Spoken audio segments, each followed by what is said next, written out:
안녕하세요. 미래의 페달에 오신 것을 환영합니다.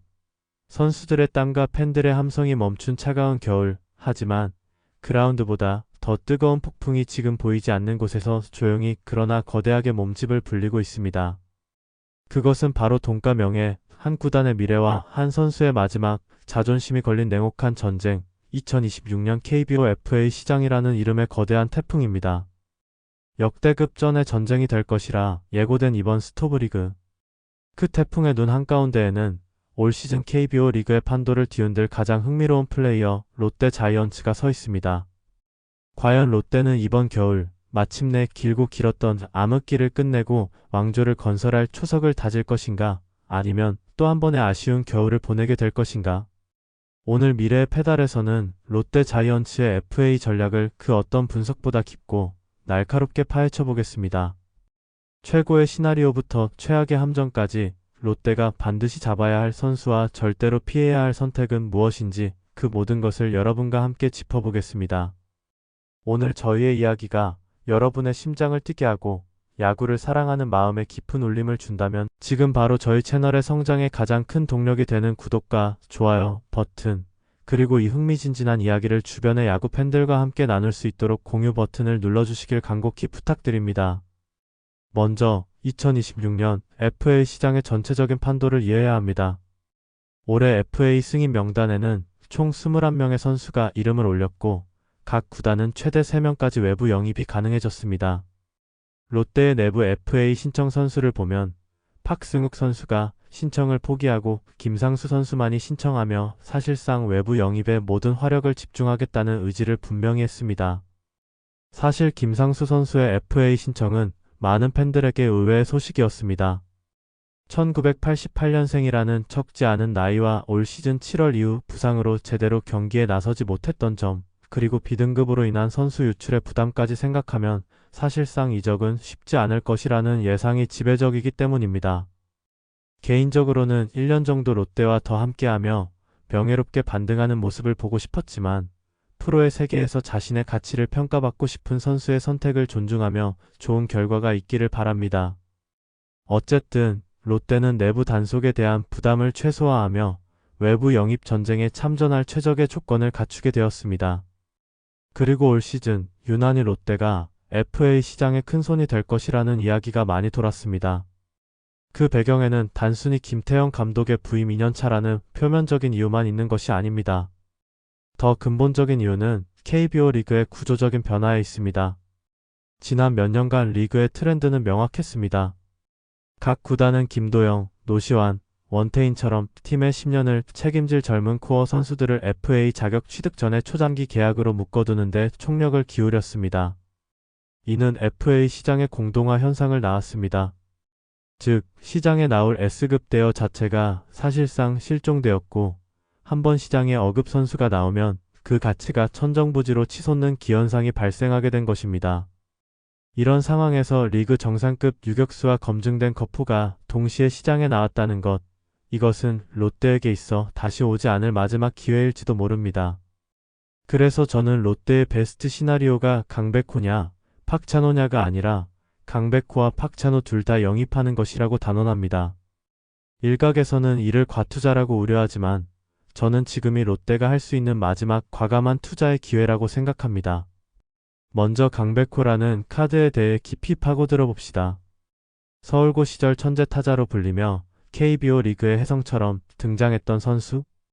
데뷔와 동시에 신인왕을 차지하고 한때는 리그 MVP 후보로까지 거론되었던 그의 이름 앞에는 항상 천재라는 수식어가 따라다녔습니다. 하지만 그의 커리어는 빛과 그림자가 극명하게 교차했습니다. 예측 불가능한 돌발 행동과 잦은 부상은 그의 발목을 잡았고 한때 리그를 호령했던 그의 방망이는 점차 힘을 잃어갔습니다. 전성기에 비하면 한풀 꺾인 것은 확실합니다. 하지만 바로 그 점이 롯데에게는 오히려 기회일 수 있습니다. 현재 롯데 자이언츠의 모든 타자들보다 심지어 부진했다는 평가를 받는 강백호가 홈런을 더 잘 칩니다. 2025 시즌 롯데의 팀 내 홈런 1위는 레이에스의 13개였고 이것이 유일한 두 자릿수 홈런이었습니다. 사직 구장의 담장을 다시 뒤로 물린 지금 똑딱이 타자들만으로는 결코 상위권으로 도약할 수 없다는 것이 명백해졌습니다. 이런 팀의 최소 20홈런, 컨디션이 좋다면 30홈런까지도 기대해 볼 수 있는 우타 거포의 존재는 선택이 아닌 필수입니다. 또한 KT에서처럼 불안정한 지명타자 자리가 아닌 1루수나 코너 외야수라는 고정된 포지션을 부여했을 때 그가 부활할 가능성은 여전히 남아 있습니다. 강백호의 영입은 단순한 타자 한 명의 추가가 아니라 롯데 타선의 정체성을 완전히 바꾸는 게임 체인저가 될 수 있습니다. 다음은 박찬호입니다. 만약 강백호가 고위험 고수익의 상징이라면 박찬호는 안정적인 명품 그 자체입니다. 지난 몇 년간 KBO 리그에서 그만큼 꾸준하고 견고한 유격수는 없었습니다. 매년 1000이닝 가까이를 소화하는 강철 같은 내구성, 데이터가 증명하는 리그 최상위권의 수비력, 그리고 유격수치고는 준수한 타격과 빠른 발까지.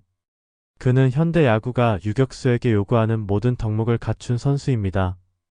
롯데 팬들이라면 마차도 선수가 떠난 이후 지난 몇 년간 유격수 포지션이 얼마나 팀의 발목을 잡았는지 뼈저리게 느꼈을 것입니다. 수많은 선수들이 그 자리를 거쳐갔지만 누구 하나 확실한 믿음을 주지 못했습니다. 쉬운 땅볼 하나가 실점으로 이어지고 투수의 투구수를 늘리며 결국 팀 전체를 패배의 수렁으로 몰아넣는 악순환이 반복되었습니다. 박찬호의 영입은 이 지긋지긋한 악몽을 단번에 끝낼 수 있는 유일한 해답입니다. 특히 체력 부담이 극심한 유격수 포지션을 소화하면서 동시에 1번 타자의 역할까지 수행할 수 있는 그의 능력은 KBO 리그 전체를 통틀어 유일무이합니다. 이전에 전민재 선수가 한창 잘 칠 때도 그래도 유격수를 1번에 박는 건 아니다라는 의견이 많았지만 박찬호라면 이야기가 다릅니다. 그는 롯데의 고질적인 문제였던 수비대는 유격수와 매년 바뀌는 1번 타자라는 두 개의 난제를 동시에 해결해줄 완벽한 카드입니다. 김태형 감독이 추구하는 지키는 야구의 활용점정이 될 선수이기도 합니다. 그래서 팬들이 이야기하듯이 강백호냐 박찬호냐가 아니라 저는 둘 다 잡아야 한다고 다시 한번 강조하고 싶습니다. 하지만 두 선수 모두 FA 시장에서 최고의 인기를 누릴 선수들인 만큼 현실적으로 둘 중 한 명을 놓칠 상황도 대비해야 합니다. 만약 제게 총을 겨누고 둘 중 한 명만 고르라고 한다면 저는 고심 끝에 강백호를 선택할 것 같습니다. 이것은 결코 강백호가 박찬호보다 뛰어난 선수라는 의미가 아닙니다. 오직 팀의 필요성에 따른 선택입니다. 롯데는 지난 몇 년간 너무나도 명확한 똑딱이 군단이었습니다. 이런 팀 컬러로 계속 갈 것이었다면 사직 구장의 담장을 뒤로 물리지 말았어야 했습니다. 한동희 선수가 내년에 건강하게 돌아와 주길 간절히 믿고 있지만 그 역시 아직 1군에서 20홈런을 쳐본 경험이 없습니다. 즉 현재 롯데에는 팬들에게 저 선수는 넘겨줄 거야 라는 기대를 심어줄 타자가 단 한 명도 없다는 것입니다. 반면 유격수는 물론 박찬호에 비할 바는 아니지만 올 시즌 가능성을 보여준 전민재, 이학주 선수가 있고 군에서 돌아올 한태양 선수까지 긁어볼 복권은 존재합니다. 하지만 긁어볼 커프 자원은 팀 내에 전무합니다.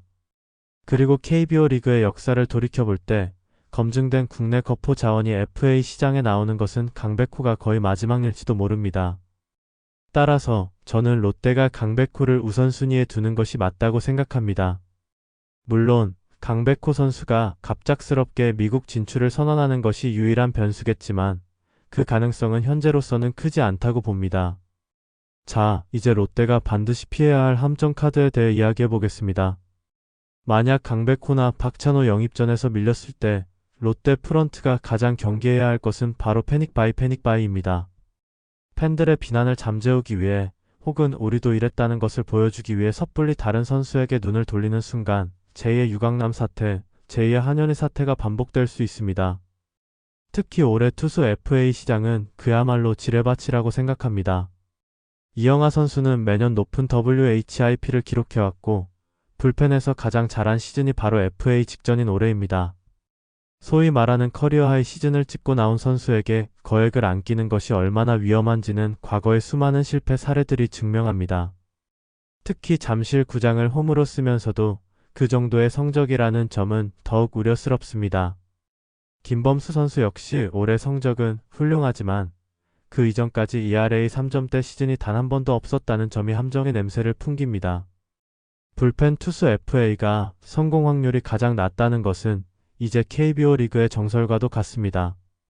롯데는 과거의 과오를 되풀이해서는 안 됩니다. 다른 타자 자원은 어떨까요? 박혜민, 김현수 같은 베테랑들의 이름도 간간히 거론됩니다. 하지만 박혜민 선수는 4년 전에 영입했어야 할 선수입니다. 이제는 30대 중반을 훌쩍 넘었고 그의 최대 강점인 수비 범위와 주루 능력은 나이에 가장 큰 영향을 받는 툴입니다. 차라리 그 자리에 장두성 선수에게 꾸준히 기회를 주는 것이 팀의 미래를 위해 현명한 선택입니다. 김현수 선수는 1987년생의 수비가 애매한 외야수로 사실상 제2의 전준우 선수를 영입하는 것과 같습니다.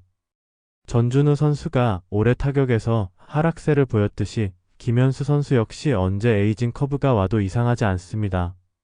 지금은 너무 늦었습니다.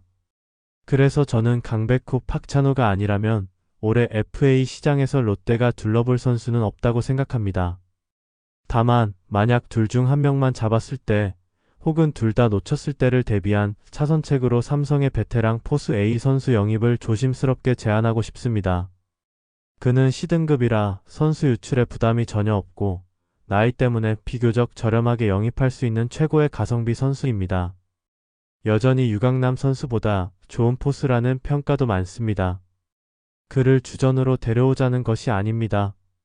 내부 포수 육성 및 젊은 투수들의 성장을 돕는 멘토 역할로 23년간 활용한다면 팀의 엄청난 플러스 요인이 될 것이라 확신합니다. 이는 패닉 바이가 아닌 팀의 미래를 위한 현명한 투자가 될 수 있습니다. 결론을 이야기해 보겠습니다. 오늘의 교훈과 전문가들의 조언은 명확합니다. 프로의 세계에서 성공적인 투자는 단순히 돈을 많이 쓰는 것이 아니라 적재적소에 쓰는 것입니다. 롯데는 과거의 실패로부터 배워야 합니다. 유강남 선수 영입 당시에도 포수라는 포지션의 시급함 때문에 그의 문제점 타격의 기복, 프레이밍 약점을 외면한 채 너무 많은 돈을 지불했고 그 결과는 모두가 아는 바와 같습니다. 하지만 강백호와 박찬호는 다릅니다. 이들은 현재 시장에 다시 나오기 힘든 어금 매물이며 영입 당시 유강남 선수보다 리스크가 훨씬 적습니다. 만약 이 두 선수를 데려왔는데도 실패한다면 그건 롯데가 정말 안 될 팀이라는 뜻일지도 모릅니다. 김태형 감독의 임기 마지막 해인 내년 올 시즌 맛본 3위의 경험을 발판 삼아 더 높은 곳으로 가기 위해서는 반드시 강백호와 박찬호로 승부를 봐야 합니다. 하지만 그 과정에서 절대로 패닉 바이라는 최악의 선택만큼은 하지 않기를 바랍니다. 과연 올겨울 롯데 자이언츠의 FA는 어떤 드라마를 쓰게 될까요? 각자마다 생각하는 최고의 시나리오는 다를 것입니다. 이를 서로 존중하며 아름답게 이야기 나눠보셨으면 좋겠네요. 여러분이 생각하는 롯데의 베스트 플랜은 무엇인가요? 댓글을 통해 여러분의 날카로운 분석과 뜨거운 팬심을 보여주시길 바랍니다. 지금까지 미래의 페달이었습니다. 오늘 영상이 유익하셨다면 롯데의 미래를 함께 응원하는 마음으로 구독과 좋아요, 그리고 알림 설정까지 꼭 부탁드립니다. 저희는 KBO 리그의 가장 뜨거운 현장에서 그 누구도 주목하지 않았던 가장 깊은 곳의 진짜 이야기를 가지고 다시 돌아오겠습니다. 시청해주셔서 진심으로 감사합니다.